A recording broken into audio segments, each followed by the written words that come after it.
Saber Direito desta semana é sobre direito administrativo. As aulas abordam a organização e o controle de bens públicos, responsabilidade civil, poderes do Estado e muito mais. As aulas são com o professor Denis Soares França. Olá, meus amigos e minhas amigas, tudo bem com vocês?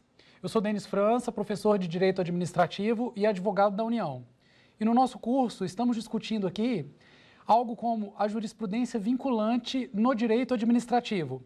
Quer dizer, hoje temos no nosso sistema jurídico um sistema de precedentes que vinculam decisões de outros tribunais e juízos e estamos aproveitando essas aulas para fazer um breve apanhado, uma coletânea de principais dessas decisões, algumas dessas decisões que vêm sendo tomadas nesses últimos 10 anos com o sistema de repercussão geral e recursos repetitivos, organizando por assuntos e comentando aqui esses julgados. Nós já pudemos, nas nossas duas primeiras aulas, além de fazer um breve resumo sobre o funcionamento desse sistema de precedentes, discutindo as implicações práticas que eles trazem para os trabalhadores do direito, inclusive sem discutir muitos aspectos teóricos, mas para chegar à conclusão de que dominar esses precedentes é algo fundamental para a gente se manter atualizado no direito hoje em dia. E já conseguimos também falar de vários desses precedentes importantes, de natureza vinculante, no que toca ao assunto dos agentes públicos. Então, nós aproveitamos para falar sobre várias regras de concursos públicos, o que pode ter o edital, o que não pode, se há o direito subjetivo à nomeação do candidato aprovado dentro do número de vagas e diversos outros aspectos. Hoje, na nossa terceira aula, nós vamos conversar sobre alguns desses julgados, alguns precedentes que envolvem dois temas muito importantes no direito administrativo: a organização da administração pública e os bens públicos. Notem que são dois temas muito amplos e é muito natural também, é importante que se diga, que alguns desses casos eles tocam a diversos dos grandes temas do direito administrativo. Mas a nossa análise aqui, a nossa síntese, ela é um pouco arbitrária, mais no sentido de a gente trazer esses julgados, classificá-los por alguma proximidade com outros julgados que são conexos, para compreender dentro de um certo contexto. Então, na aula de hoje, em organização administrativa, podemos ver diversos aspectos que envolvem a administração direta, indireta, controle da administração e outros temas correlatos. Nas nossas próximas aulas, aula 4 e aula 5, nós vamos conversar sobre responsabilidade civil do Estado e poderes da administração na aula 4, e serviços públicos e fornecimento de medicamentos e serviços de saúde pelo poder público na nossa aula 5. Muito bem, pessoal, então vamos começar analisando agora alguns desses julgados dos temas que escolhemos para hoje. E apesar de termos dito que os temas são organização da administração pública e bens públicos, vamos conversar primeiro sobre alguns julgados dos bens públicos, porque eles são menos abundantes. São poucos que a gente vai comentar aqui e depois a gente passa a análise dos temas relativos à organização da administração pública. Amigos, nessa linha, eu gostaria de lembrá-los que nós temos uma disciplina constitucional acerca dos bens da administração pública. O próprio artigo 20 da Constituição traz um rol extenso de bens que pertencem à União Federal. Dentre esses bens, nós temos os terrenos de marinha. A lógica é a seguinte: quando você analisa o território nacional, todos os bens que estão dentro do território brasileiro, eles estão submetidos àquilo que a doutrina chama de poder de império.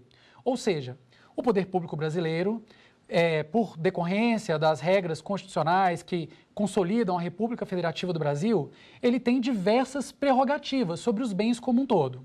É o poder de império, por exemplo, que justifica a chamada desapropriação, que permite que em situações de patente e interesse público seja desapropriado um bem de um particular para que possa ser utilizado na utilização ou para servir a um determinado interesse público, como a construção de uma escola, de uma creche, de uma rodovia, alguma coisa nesse sentido.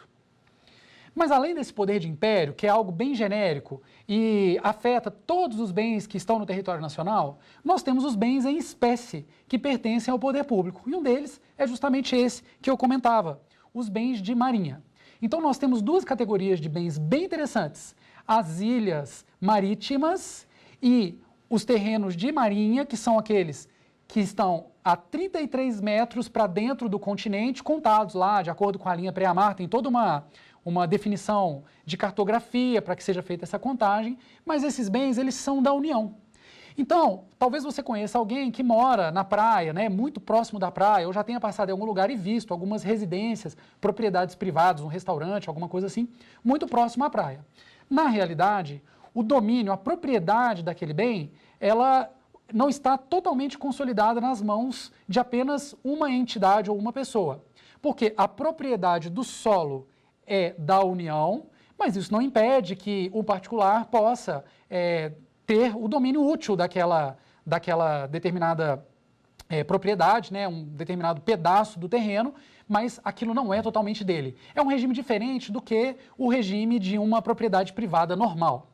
E da mesma forma acontece com essas ilhas, as ilhas que estão no oceano e que são de propriedade da União.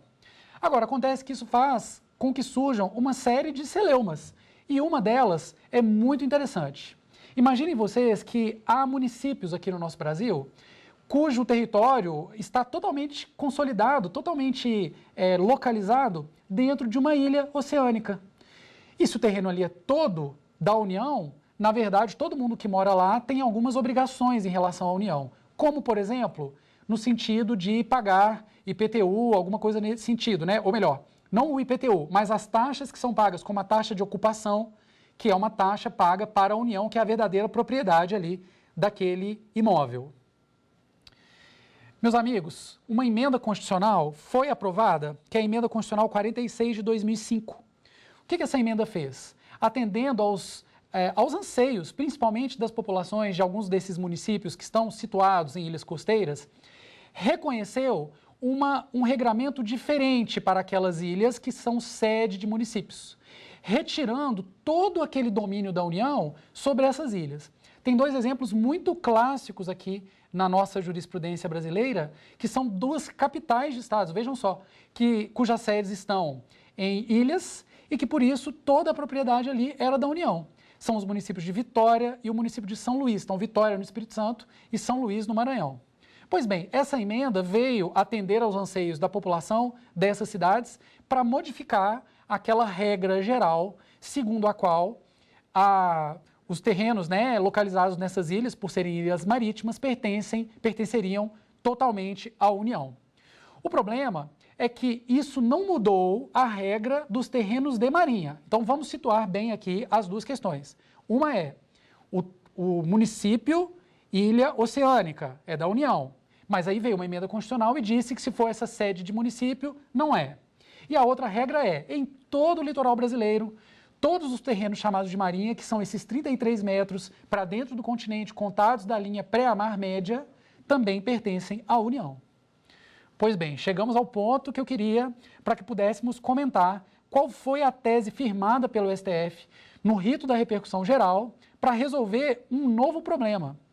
O questionamento que chegou ao tribunal foi o seguinte: lá nesses municípios que estão em ilhas oceânicas, eles ainda têm o terreno de marinha? Porque pense comigo, se você imaginar o litoral, qualquer parte do litoral brasileiro, está tranquilo.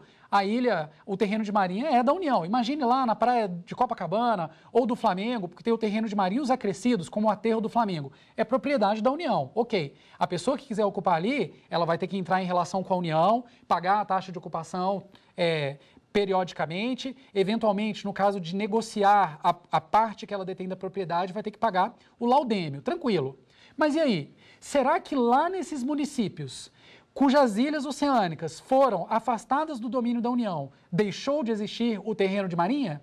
E foi para responder a esse questionamento que o STF, apreciando o paradigma da repercussão geral, recurso extraordinário 636-199, no tema 676 da repercussão geral, disse o seguinte: a emenda constitucional número 46 de 2005 não interferiu na propriedade da União, nos moldes do artigo 20, inciso 7º da Constituição da República, sobre os terrenos de marinha e seus acrescidos, situados em ilhas costeiras, sede de municípios. Portanto, nós temos, como regra, as ilhas costeiras são de propriedade da União. Exceção dada pela emenda constitucional: se essa ilha costeira for sede de município, não é mais. Mas, se dentro dessa ilha tem terreno de marinha, e tem que ter, não tem como uma ilha não ter o terreno de marinha, concorda? Esse terreno de marinha continua de propriedade da União. Vejam a importância da definição dessa tese em um precedente de repercussão geral.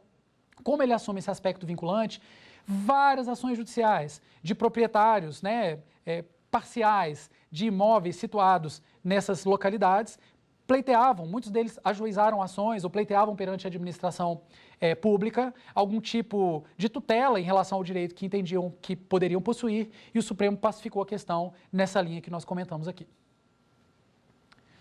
Muito bem, amigos, vamos avançar então a um próximo julgado, ainda falando do tema dos bens públicos. A questão aqui é a seguinte, e talvez pela primeira vez nesse curso, vou fazer um comentário de um julgado do STJ, lembrando que o STJ também possui esse esquema de definir alguns precedentes como vinculantes. Tradicionalmente, chamam-se esses precedentes de recursos repetitivos. O atual Código de Processo Civil chama tanto os recursos especiais interpostos para discutir a aplicação da lei federal perante o STJ, quanto os recursos extraordinários interpostos para discutir temas constitucionais perante o Supremo Tribunal Federal de repetitivos. Mas até por uma questão de tradição, porque a lei que instituiu os repetitivos fazia referência só ao STJ, os especiais, enquanto a lei que instituiu a repercussão geral, que regulamentou a repercussão geral instituída pela Constituição, fazia referência aos recursos extraordinários, às vezes há essa dualidade de menções na doutrina. Mas como é um tema conexo e muito importante para o que a gente está debatendo aqui, eu trouxe para vocês um tema, então, dos recursos repetitivos apreciado pelo STJ, é o tema número 419, que teve como paradigma o recurso especial, o RESP, número 1.183.546. Aqui, meus amigos, a discussão foi a seguinte. Você sabe que o registro de uma propriedade particular, o que garante que você tenha a propriedade de um imóvel é o registro perante o cartório de registro de imóveis. Na verdade, mesmo que você faça um negócio com alguém, e aí são regras do direito civil, entre dois particulares, por exemplo, a publicidade daquele negócio só é dada com o registro desse negócio, vai ser lavrada a escritura pública, essa escritura pública vai ser registrada perante o cartório respectivo, e aí sim, aquele negócio está revestido de todas as formalidades. E aí, vejam que interessante. Acontece que, eu comentei com vocês dos terrenos de marinha, mas olhando assim parece que pode ser até fácil, né? Se tiver 33 metros para dentro do mar, é terreno de marinha, para dentro do continente, contado da linha pré-mar, é terreno de marinha, senão não é e tal. Mas não é tão simples assim.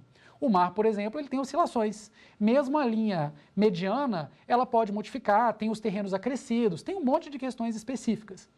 E são feitas ações que verificam exatamente quais os terrenos que estão dentro do terreno de marinha, ou seja, quais são aqueles que, na verdade, a propriedade é da União e vai exigir do seu ocupante, vamos dizer assim, o pagamento lá da taxa de ocupação, por exemplo.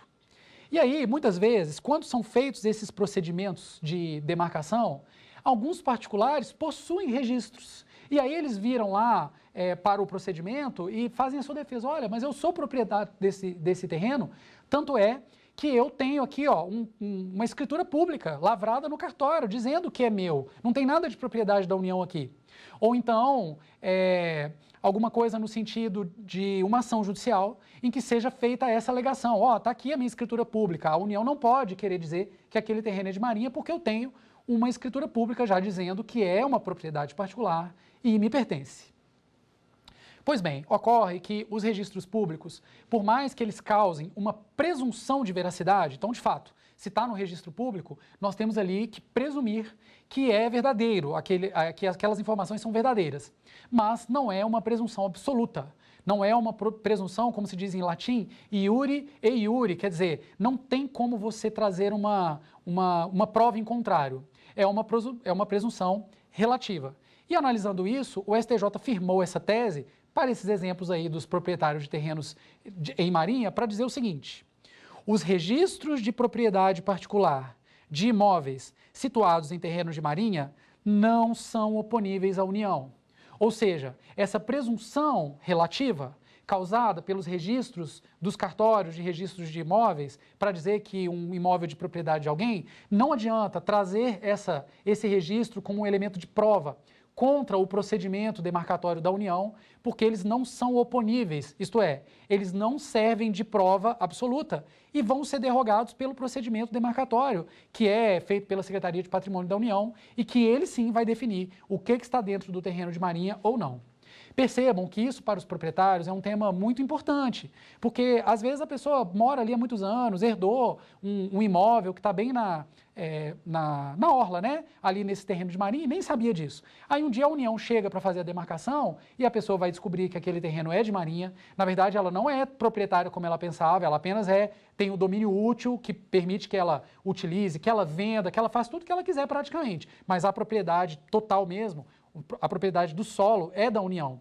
E isso vai gerar com que ela tenha que pagar a taxa de ocupação periodicamente e o laudêmio quando fizer uma negociação. Então é algo que sempre traz muitas celeumas, portanto, múltiplas ações judiciais, razão pela qual foi muito importante o STJ pacificar essa posição também. Muito bem, amigos, e agora para a gente avançar, falando aí dos bens públicos, eu trouxe mais 2 julgados e aí a gente já encerra essa parte dos bens públicos. O primeiro que eu queria comentar com vocês é muito interessante e trata de imunidade tributária recíproca. Vejam bem, poderia até ser abordado aí num curso de direito tributário ou até dentro do direito administrativo, quem sabe, no próprio tema de organização administrativa, mas ele também tem tudo a ver com o tema dos bens públicos. A questão colocada aqui, meus amigos, é a seguinte: vamos fazer uma breve revisão que já vamos aproveitar, inclusive, para o próximo tema da organização administrativa. E aí eu gostaria de lembrá-los que a administração pública é composta pela administração direta da União, dos estados, do Distrito Federal e dos municípios, que envolve todos os poderes, executivo, judiciário, legislativo, e aqueles 2 órgãos que possuem um perfil constitucional e não estão hierarquicamente submetidos aos demais poderes, que são o Tribunal de Contas e o Ministério Público. Muito bem, ocorre que, muitas vezes, quando são criadas entidades da administração indireta, basicamente, são 4 tipos. Autarquias, que são organizadas conforme o direito público, fundações, que podem ser fundações públicas, organizadas conforme o direito público, e aí diz praticamente toda a doutrina, que ela vai funcionar como uma autarquia, ou fundações públicas organizadas sob regras de direito privado, além das empresas públicas e das sociedades de economia mista. Então perceba que empresas públicas, sociedades de economia mista e fundações públicas de direito privado têm um regime jurídico híbrido, predominantemente de direito privado, isto é, no momento de contratar os seus servidores, por exemplo, vão assinar a carteira CLT, ao invés da contratação estatutária, típica da administração direta, na maioria dos casos. Não vão contar com as prerrogativas processuais, com as prerrogativas tributárias, que são típicas da administração pública em geral. Bom, fazendo um parênteses aqui com essa breve revisão, que vai nos servir também no tema da organização da administração pública, eu gostaria de lembrá-los também que os bens públicos, eles são definidos lá no Código Civil. Então nós temos como públicos, segundo a dicção legal, aqueles bens que são titularizados por pessoas jurídicas de direito público. Portanto, meus amigos, se o bem for da União, que é pessoa jurídica de direito público, ele é público. Mas se o bem for da Caixa Econômica Federal, que é uma pessoa jurídica integrante da administração pública, sim, mas da administração pública indireta e de direito privado. Então, não é uma pessoa jurídica de direito público. Esse bem da Caixa Econômica Federal, ele não é um bem público. Qual é a diferença? A diferença é importantíssima, porque os bens públicos, eles gozam de algumas prerrogativas. Eles não podem ser penhorados, eles não podem ser alienados se estiverem afetados a um uso público, eles não podem ser objeto de constrições judiciais. Imagine você, se o poder público ficasse devendo, imagine que um município ficou devendo a conta de luz, está devendo 10 milhões de reais. A concessionária quer cobrar aquele valor. Bom, se for para cobrar de mim ou de você, o nosso credor vai buscar bens nossos que ele possa penhorar. E, eventualmente, um órgão do Poder Judiciário, um juiz, vai determinar a venda judicial daquele bem para que seja saldada a dívida, no caso de nós não pagarmos essa dívida voluntariamente. Mas você já imaginou se a prefeitura está devendo 10 milhões de reais e aí o que vão fazer? Vão penhorar a sede da prefeitura? Isso não combina com as regras do direito administrativo, que está baseado na supremacia do interesse público sobre o privado.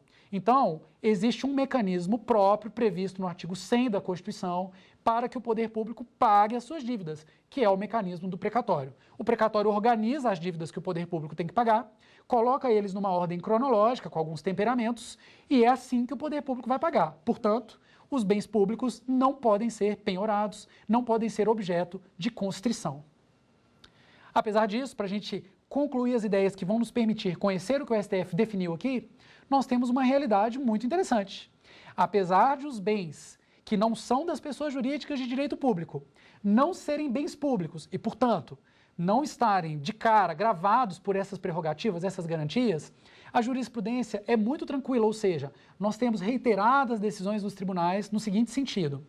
Olha, tem bens que são de pessoas privadas, tipo concessionárias de serviços públicos. Ok, eles não são públicos, mas eles também merecem aquelas garantias, aquelas prerrogativas, e eu vou te dar um exemplo que eu tenho certeza que você vai entender com muita clareza. Imagine uma concessionária de distribuição de energia elétrica e de iluminação pública, como nós temos em várias partes do Brasil, concessionárias muitas vezes que são operadas pela iniciativa privada. Nem são entes da administração indireta, mas imagina que fosse, daria mesmo um raciocínio aqui. Pois bem, imagina que essa concessionária ficou devendo lá e, para ser forçada a cobrar, vão penhorar os postes de energia, ou os cabos, ou os carros que servem à manutenção em eventuais falhas no sistema de iluminação pública. É claro que isso prejudicaria o interesse coletivo, o interesse público. Então, mesmo bens privados podem estar marcados, gravados por essas prerrogativas, essas garantias. Pronto, amigo, já temos o que precisávamos para fazermos aqui uma abordagem bem completa do próximo julgado. Foi no tema 644 foi no tema 355, representado pelo paradigma RE 693-112, que o STF definiu a seguinte tese de repercussão geral. É válida a penhora em bens de pessoa jurídica de direito privado, realizada anteriormente à sucessão desta pela União, não devendo a execução prosseguir mediante precatório.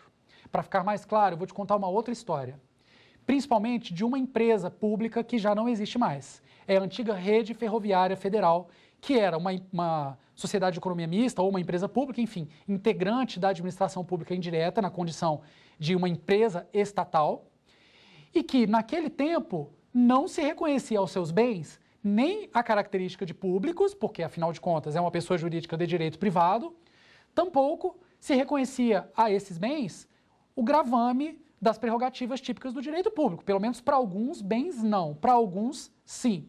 É claro que para a empresa ferroviária, há um evidente serviço público sendo prestado ali, os trilhos estariam protegidos, mas não era uma característica, uma proteção de todos os bens da rede ferroviária federal. Por essa razão, olha o que aconteceu.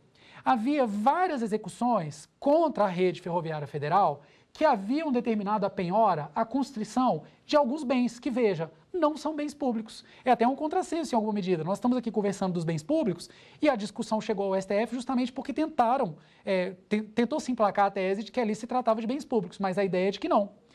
E aí, a rede ferroviária federal acabou, foi extinta. E todos os seus direitos e obrigações foram assumidos pela União. Ora, mas os bens da União são públicos. Aquele bem que pertencia à empresa de ferrovias não era público, mas agora que ela foi sucedida pela União, os bens se tornaram públicos. E surgiu esse questionamento. Será que as penhoras realizadas anteriormente à extinção da rede ferroviária federal, e claro que poderia acontecer com outros casos semelhantes também, agora deve ser afastada a penhora e a cobrança dos créditos ser feita mediante precatório, porque agora é a União que é a devedora?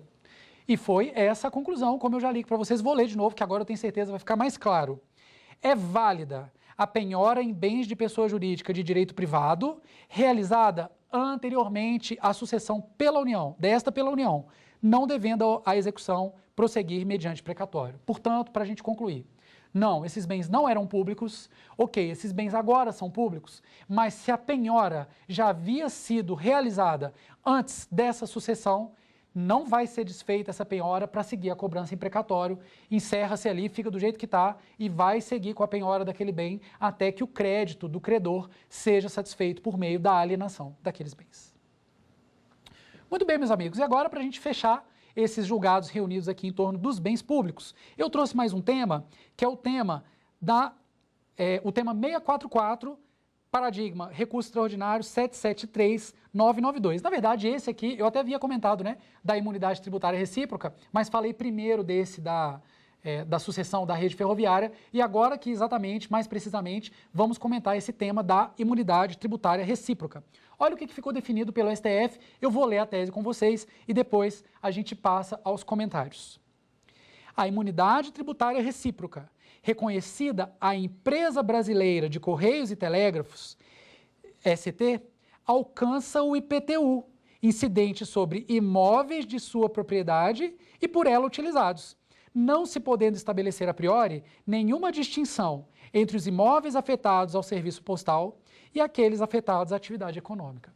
Olha que interessante como que isso vai nos ajudar a fechar todas as ideias que trabalhamos aqui. Amigos, a empresa de Correios e Telégrafos, empresa brasileira de Correios e Telégrafos, o nosso glorioso Correio, não é uma entidade de natureza pública. Ela é uma empresa pública, instituída sim pelo poder público, controlada à distância pelo poder público, mas autônoma e organizada conforme regras de direito privado, beleza?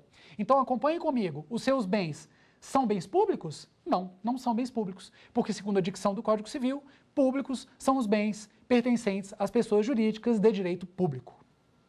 No entanto, lembra aquilo que eu falei lá atrás? Em algumas situações, os bens estão afetados ao exercício de um serviço público.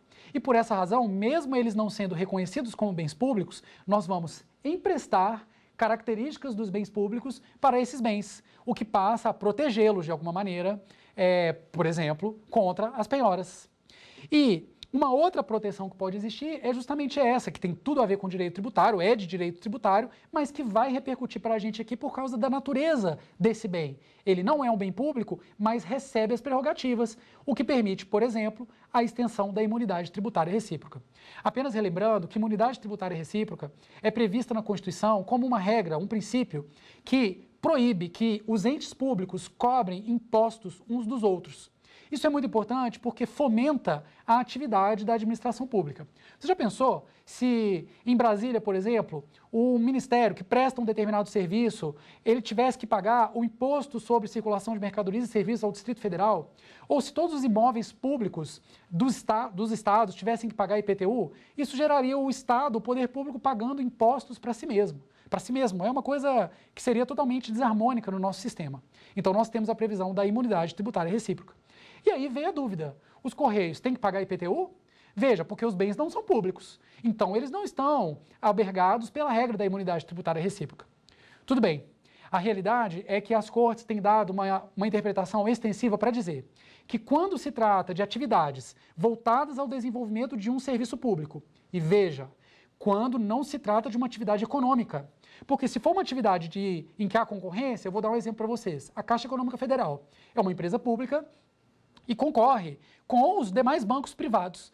Ora, se eu estender para a Caixa Econômica Federal a imunidade tributária, eu estou gerando um desequilíbrio concorrencial, porque ela desenvolve uma atividade econômica e não vai pagar impostos que os outros bancos pagam. Mas não é o caso do Correio. O Correio exerce um serviço público de maneira exclusiva, que é o serviço postal. E para proteger e fomentar o serviço postal, ficou definido que os bens do Correio não devem IPTU. Ou melhor, o Correio não deve impostos, o imposto sobre a propriedade territorial urbana, que é o IPTU, em razão dos seus imóveis, mesmo não sendo bens públicos. Mas para a gente fechar, temos apenas uma última questão. Olha o que está aqui no final. Não se podendo estabelecer a priori nenhuma distinção entre os imóveis afetados ao serviço postal e aqueles afetados à atividade econômica.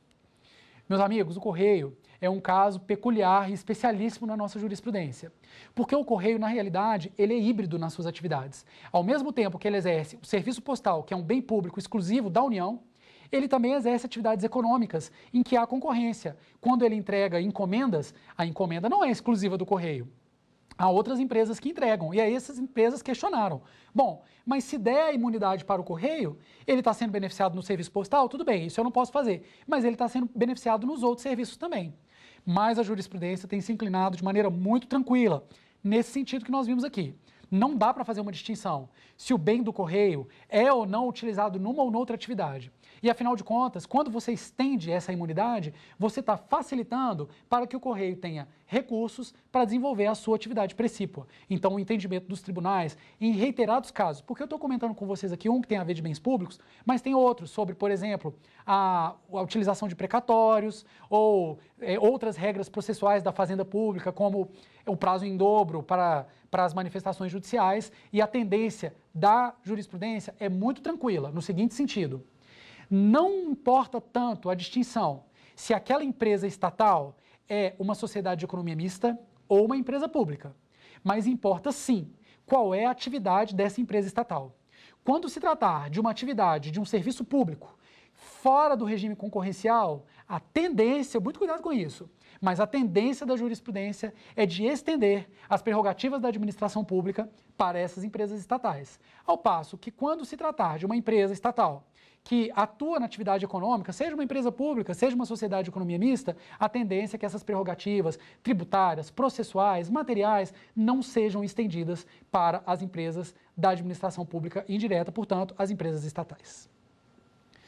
Pessoal, muito bom. Fechamos agora o que eu trouxe para a gente comentar sobre os bens públicos. Nós vamos passar ao próximo tema, que é organização da administração pública. Mas, para verificarmos se ficou tudo bem fundamentado, bem gravado aí para vocês, vamos ver aqui uma pergunta do nosso quiz sobre o tema dos bens públicos. Vamos lá?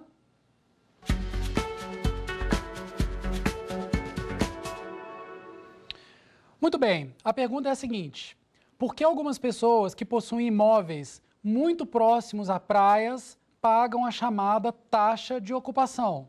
Opção A, para que tenham direito ao banho de mar? Opção B, como remuneração pela vista de que desfrutam? Ah, devia pagar mesmo, hein? Será que é isso? E opção C, porque não possuem a integralidade da propriedade, além da opção D, nenhuma das respostas anteriores. Meus amigos, essa pergunta é muito interessante para a gente fixar algumas premissas. Primeiro, as praias também são bens públicos pertencentes à União, só que são bens de uso comum do povo. Todas as pessoas podem usar livremente as praias, exceto aquelas que estão fechadas por razão de segurança nacional. Então, há pontos em que a administração pública federal, que a União, afinal de contas, é a dona das praias, vamos dizer assim, por razões de necessidade do interesse público, acaba dizendo que determinadas praias não são de acesso aberto à população. Mas, fora disso, todas as praias são de livre circulação. Então, naturalmente, não é para tomar o banho de mar que a pessoa paga a taxa de ocupação. E também não é por causa da vista. Eu estava brincando aqui que até deveria pagar, que é muito bonito, é muito legal, mas a vista está lá para todos também, é nosso direito, vamos dizer assim. E como já foi demonstrado ali, é claro que a resposta correta é a letra C.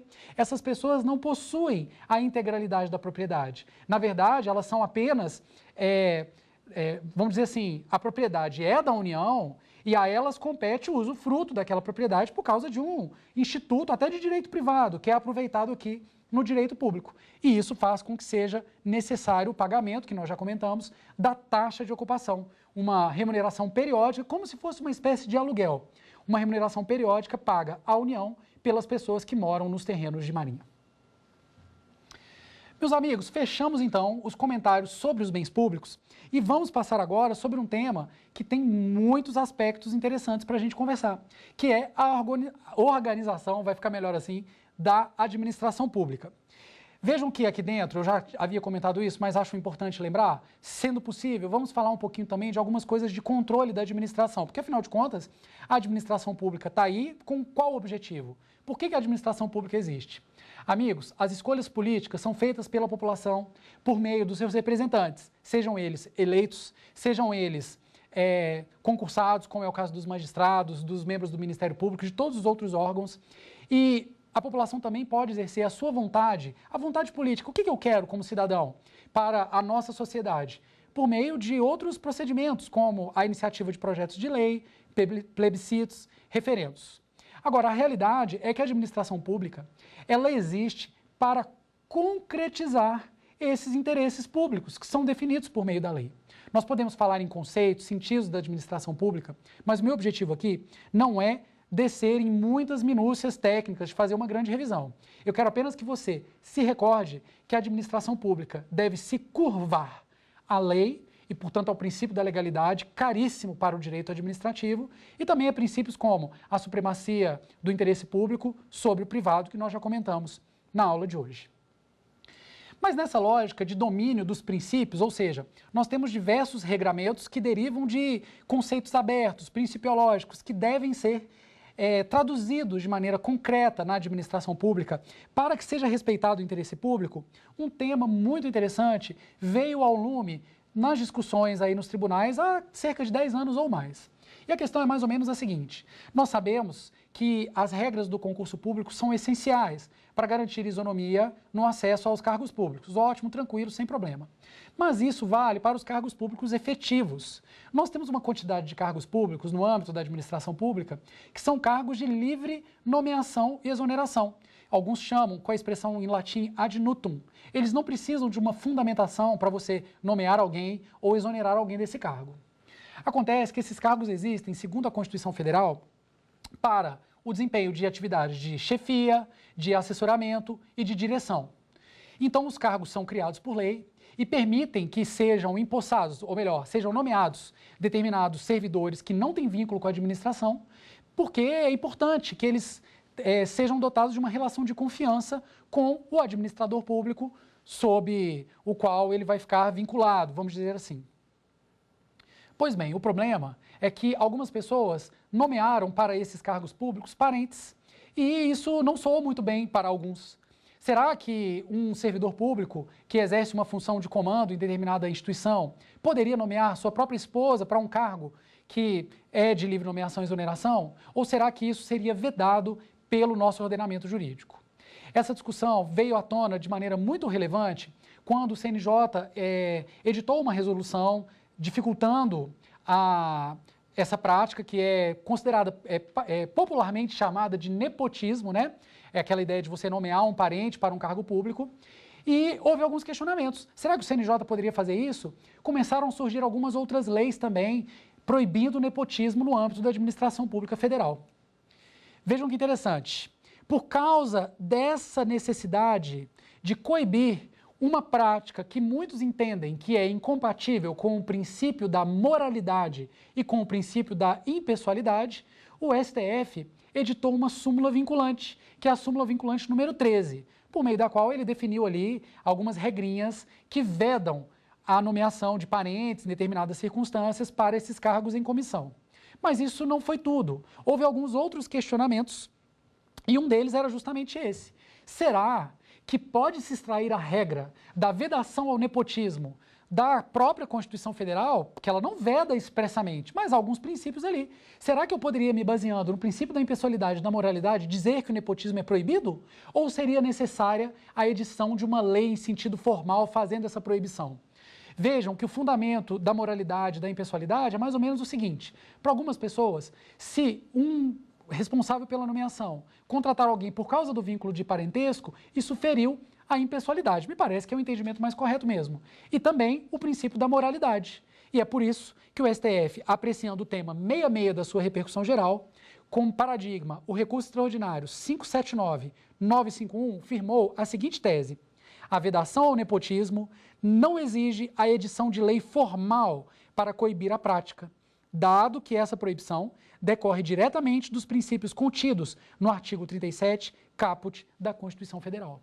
É mais ou menos a mesma lógica da própria súmula vinculante número 13. Eu não estou com o objetivo de trabalhar a súmula aqui com vocês, mas faço convite, se você tiver curiosidade de aprofundar, verificar não apenas o verbete da súmula, mas também as discussões que levaram à sua edição. É bastante enriquecedor você conhecer como isso se deu.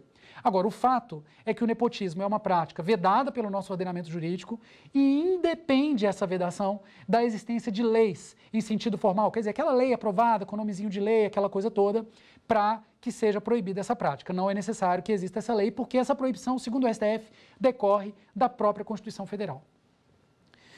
Muito bem, amigos, mas temos ainda um outro debate importante que trata do mesmo tema do nepotismo, que também foi travado no STF e gerou o tema número 27 da repercussão geral, representado pelo paradigma 570-392. A tese firmada aqui pelo STF, e aí nós vamos analisar tudo em conjunto para ver como faz sentido, foi a seguinte: leis que tratam dos casos de vedação a nepotismo não são de iniciativa exclusiva do chefe do Poder Executivo.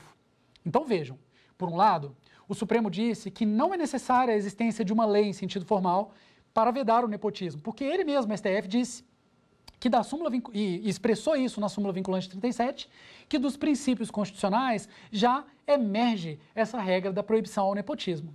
Agora, por outro lado, nada impede que municípios, União, estados façam as suas leis com vedação ao nepotismo. Existe, por exemplo, em leis federais uma vedação nesse sentido, ok.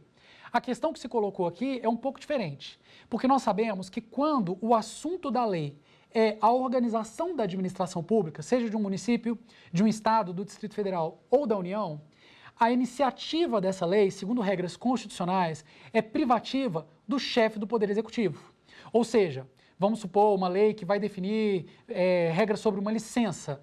Não pode um parlamentar iniciar esse projeto de lei. Ele tem que partir do chefe do Poder Executivo Federal. E aí veio esse questionamento. Tudo bem, não precisa de lei, mas se existe uma lei que veda o nepotismo, será que ela só é válida se for iniciado o processo legislativo pelo chefe do Poder Executivo? E a resposta do STF foi que não. Por isso que ele diz que essas leis que tratam da vedação ao nepotismo não são de iniciativa exclusiva do chefe do Poder Executivo, porque, na verdade, pessoal, elas não tratam da organização da administração pública. Elas tratam da pormenorização, da concretização de valores constitucionais. E é por isso que elas estão afastadas dessa regra que reservaria ao chefe do Poder Executivo a propositura do projeto de lei. Muito bem, amigos, então passamos aí por mais um assunto tão relevante, que é o assunto do nepotismo, para que agora a gente trabalhe dois temas aqui que tocam no controle da administração pública. Eu gostaria de lembrar aos senhores que ao Poder Legislativo compete não apenas a função de inovar no direito, ou seja, editar leis, instituindo novas regras jurídicas que vão ser aplicáveis no devido âmbito de atuação. Então, por exemplo, ao município, à Câmara de Vereadores de um município, em parceria com o prefeito, que pode estar envolvido no processo legislativo, cabe criar leis que vão definir regras ali de interesse local. Tem a Constituição, lá no artigo 30, por exemplo, regras do que é assunto de interesse local para o exercício legislativo dos municípios. Da mesma maneira ocorre com os estados e o Distrito Federal e ocorre também com a União. Tudo bem. Mas essa prerrogativa, essa função de inovar no direito não é, como muitos pensam, a única função do Poder Legislativo. O Poder Legislativo, onde trabalham os legítimos representantes do povo, tem também a função constitucional de servir de fiscalização. Eles são fiscais, eles fazem um controle do Poder Executivo. Por exemplo, chamando membros do Poder Executivo para prestar explicações ou instaurando procedimentos que vão fazer levantamentos, quem sabe até comissões parlamentares de inquérito, que vão chegar a conclusões para a gente perceber ali, verificar se está tudo ok com a administração pública, se está havendo malversação dos recursos públicos ou se esse uso está sendo correto, etc. e tal. Então, são muitas coisas que devem ser observadas nesse contexto. E aí acontece que para você conseguir garantir uma boa fiscalização do Poder Legislativo, em muitos casos é preciso que o Poder Legislativo tenha acesso a informações. Ele vai ter que obter informações sobre dados, solicitar documentos, contas, isso já foi pago. Se ele não fizer isso, como que ele vai conseguir obter essas informações? E aí houve um questionamento sobre se um vereador sozinho, um parlamentar qualquer, se ele poderia pedir essas informações para o Poder Executivo, ou se não, se essa era apenas uma prerrogativa do Poder Legislativo como um todo. Ou seja, será que um vereador, um deputado estadual, um deputado federal pode redigir solicitações para obter informações do Poder Executivo e assim promover a fiscalização do poder público? Amigos, nossa Constituição é muito moderna e muito preocupada em garantir uma adequada fiscalização do poder público. Então, é claro que o parlamentar tem que ter essa prerrogativa. Mas, como houve questionamento sobre isso, chegou à esfera judicial e o Supremo Tribunal Federal, já que existiam entendimentos contrários, fixou uma tese para dizer que pode sim, e deu o fundamento pelo qual um parlamentar, um membro do Poder Legislativo pode fazer essa solicitação de informações. Olha o que ficou fixado no tema 832, cujo recurso extraordinário paradigma é o recurso número 865.401. O parlamentar, na condição de cidadão, pode exercer plenamente seu direito fundamental de acesso a informações de interesse pessoal ou coletivo, nos termos do artigo 5º, inciso 33 da Constituição Federal, das normas de regência desse direito. Meus amigos, não poderia ser diferente, porque, afinal de contas, caso os senhores não saibam, todos nós, pela nossa mera, digamos assim, não é mera, é muito importante, mas por essa simples condição de cidadãos, podemos requisitar do poder público informações sobre todas as coisas da administração pública. É claro que há uma regulamentação da Lei de Acesso à Informação que restringe, tem informações, por exemplo, que tocam no interesse nacional, segurança, e aí essas informações podem ficar restritas em algum caso. Mas suponha que você quer saber quantos milhares de reais foram aplicados em serviços de saúde em determinada época, ou quantos servidores estão lotados no hospital. Você, como cidadão, pode dirigir essa petição ao poder público. Ora bola, se você como cidadão pode fazer isso, como representante dos cidadãos não poderia? É o caso do parlamentar, que pode, usando a própria prerrogativa de cidadão, fazer qualquer tipo de solicitação, o que ficou definido aqui nesse tema da repercussão geral. Mais um tema que eu queria trabalhar em conjunto, porque também tem a ver com o controle da administração pública, é relacionado não ao controle parlamentar propriamente dito, mas envolve também, mas sim ao controle do Tribunal de Contas. Vejam, meus amigos, que segundo doutrina dominante, os estudiosos do direito têm dito isso, o Tribunal de Contas ele possui um perfil constitucional. Isso quer dizer que, além de subsidiar o Poder Legislativo, por exemplo, elaborando pareceres, relatórios técnicos, que vão permitir que o Poder Legislativo julgue as contas do chefe do Poder Executivo, cabe aos tribunais de contas fazer diversas investigações, diversas apurações por conta própria. É o caso da famosa tomada de contas especial, um procedimento instaurado perante o Tribunal de Contas da União ou no Tribunal de Contas dos Estados, em qualquer um deles, ou dos municípios onde existam, né, praticamente não existem, porque a Constituição veda a criação de novos, mas há ainda algumas cortes de contas municipais e essa investigação é totalmente autônoma. Mas aí surge um questionamento. Até onde o Tribunal de Contas, a Corte de Contas pode ir sozinha e o que é prerrogativa do próprio Poder Legislativo nessa fiscalização? Uma das discussões bem importantes nesse sentido foi pacificada pelo STF no tema 157 da repercussão geral, cujo paradigma, o recurso representativo ali, dotado de repercussão geral, é o recurso extraordinário 729-744. Olha o que ficou assentado aqui. O parecer técnico elaborado pelo Tribunal de Contas tem natureza meramente opinativa, competindo exclusivamente à Câmara de Vereadores o julgamento das contas anuais do chefe do Poder Executivo local, sendo incabível o julgamento ficto das contas por decurso de prazo. Caros amigos, percebam que aqui há duas questões diversas inseridas. A primeira delas é relembrando que o parecer da Corte de Contas, no que tange ao julgamento das contas do chefe do Poder Executivo, é um subsídio, é uma opinião, é um parecer propriamente dito. Quem vai decidir se aprova ou rejeita as contas apresentadas anualmente pelo chefe do Poder Executivo é o órgão legislativo. No caso tratado aqui, o chefe do Poder Executivo era o prefeito, era um município, e o órgão legislativo é a Câmara de Vereadores. Muito cuidado. Isso não quer dizer que a Corte de Contas não tenha prerrogativas próprias, até punições, multas que ela impõe unilateralmente. Mas se for para julgar a conta do prefeito, essa prerrogativa é constitucionalmente conferida ao Poder Legislativo Municipal. E o outro ponto que está inserido aqui é o seguinte, olha, não existe julgamento ficto das contas por decurso de prazo. Imagine, então, uma seguinte situação. Existe um parecer da Corte de Contas que rejeitou as contas de um prefeito. O Poder Legislativo deveria apreciar as contas do prefeito, utilizando como subsídio aquele parecer da Corte de Contas, mas não fez. O prazo passou. Algumas pessoas tentaram fazer com que isso, então, fizesse válida a conclusão da Corte de Contas, ou seja, já que a Casa Legislativa não fez o julgamento a tempo, o parecer do Tribunal de Contas serviria como um julgamento ficto, tese que foi repelida pelo Supremo Tribunal Federal porque contraria as disposições constitucionais sobre o tema. Muito bem, meus amigos e amigas, acho que chegou um momento muito adequado para a gente verificar se ficou tudo registrado na ponta da língua na nossa próxima pergunta do quiz. Vamos ver?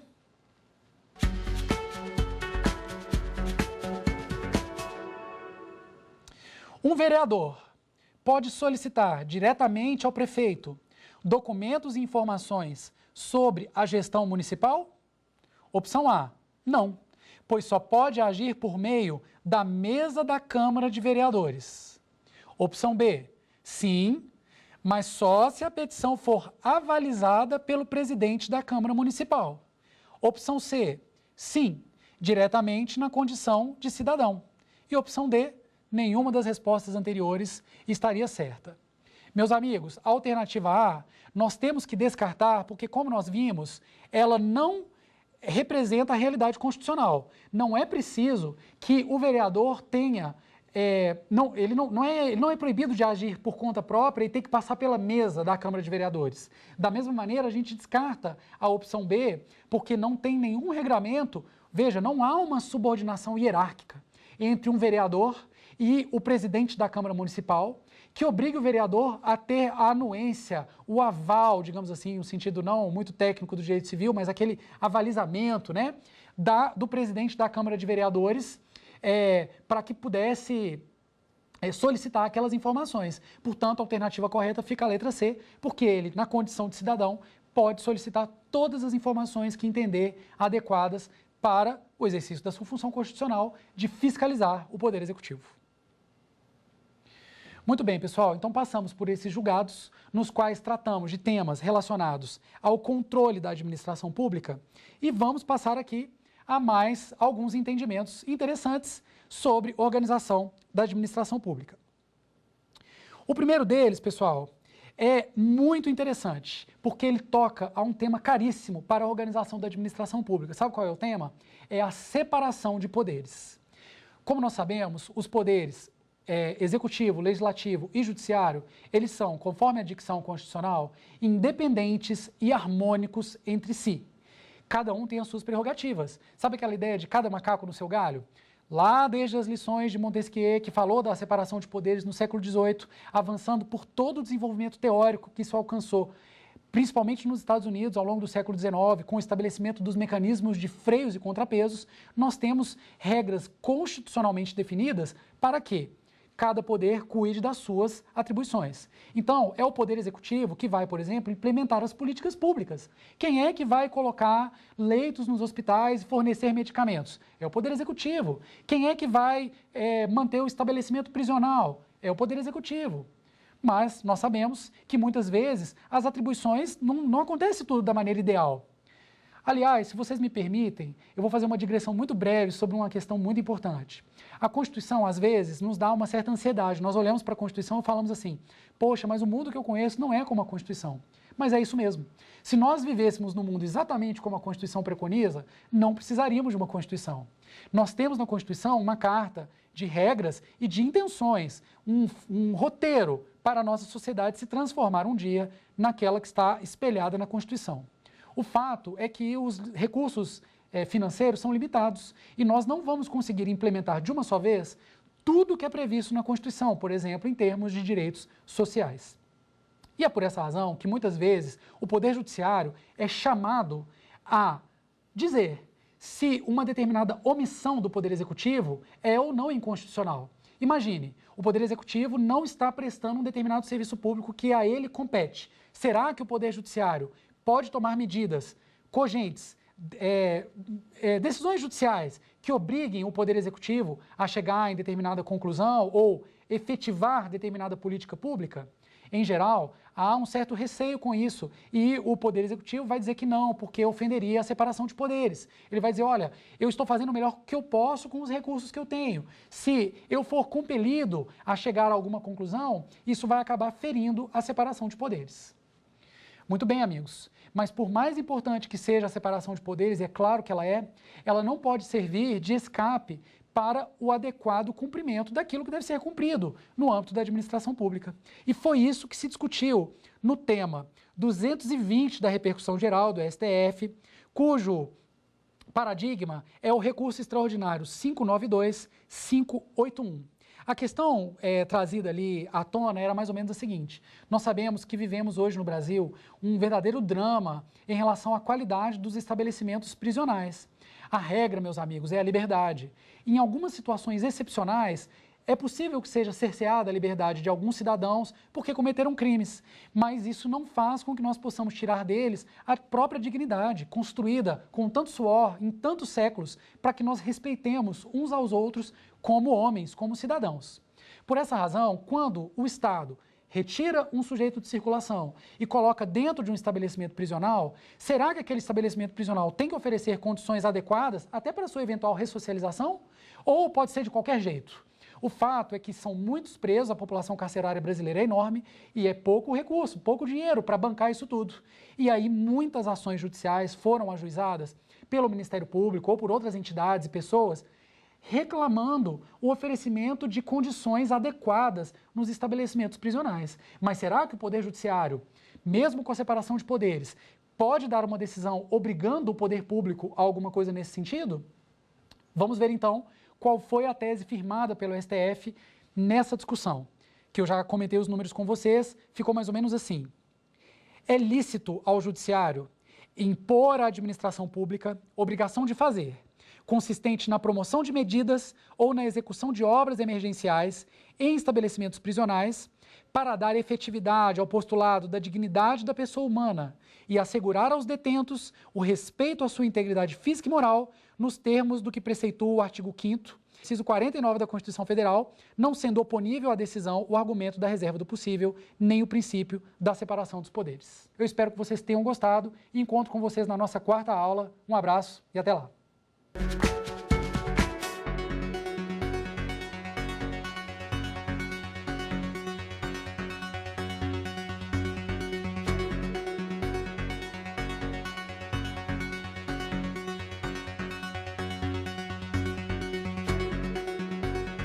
Quer dar uma sugestão de tema para os cursos do Saber Direito?